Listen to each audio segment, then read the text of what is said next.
Late June, early July 1992, all the way up to Halloween, October 31st of 99. We're going to be talking about Doco's Family Restaurants. Years go by, but the memory stays. And those were the good old days. Thank you so much for going down memory lane with me. Let me take you back and tell you the story about the other cook I disliked. There at Doco's Family Restaurant. I spoke earlier in previous vids of Memory Lane about the one cook I hated, Jeff, disliked rather. Let me tell you about the other one. His name was Russ. Now, Russ, I believe, was the brother-in-law of Rex, the one manager that worked there when I first started. I actually went to afternoons from midnights to afternoons and worked a lot of afternoons with Rex. And like I said, Rex trying to get me involved in that scamway. Doco's Family Restaurant scamway will give you a little bit of the exact gist of what's going on with Russ, or excuse me, not Russ, but Rex, so to speak. But I think Russ was Rex's brother-in-law, if I am mistaken. I'm not quite sure if that's very true. I don't know, but I do remember the story of Russ was when I started Doco's there that Friday night. I started there on the midnight shift there for the bar rush, and then I went ahead and, like I said, went and worked that Friday, Saturday, and was off that Sunday, Monday, and Tuesday, and come back that Wednesday midnight, 11 to 7, and worked with Russ. Like I said, Russ was the cook. Russ, unlike Jeff, Russ did his work, but he was always bitching and complaining and whining. Oh, you think you're a picked up badass? You think you're a badass?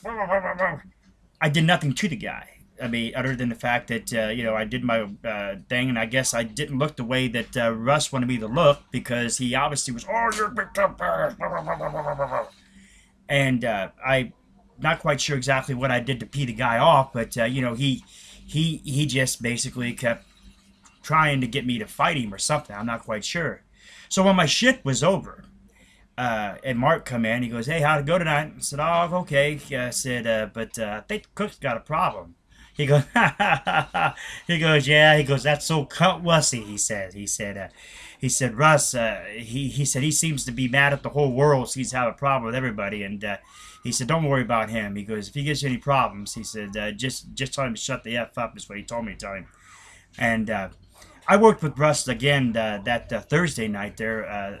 That Wednesday, and I worked with him the next day, that Thursday midnight shift again, and he said the same things, and I told him to shut the F up, and he got a little upset at me there, and he was kind of a little more backed off, so to speak, because I basically was disappointed. I said, "Look, I don't know what you have against me." I said, just a kid out of high school, trying to get some, trying to get a job, make some money and stuff. I said, I didn't, I don't know what your problem is and why you're so mad at the whole world. I said, but you're not taking it out on me. Well, needless to say, old cunt Wussy bit into the wrong person, if you will, when he messed with the insulter, Mark. Yeah, plenty of time to tell you about Mark and what he was capable of, a lot of things.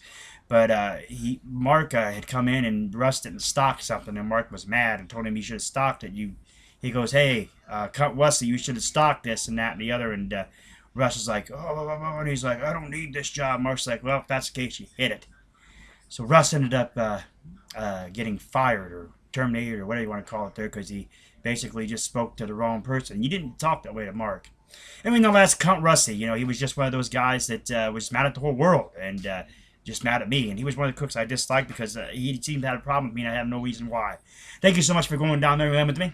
I'll catch you next time.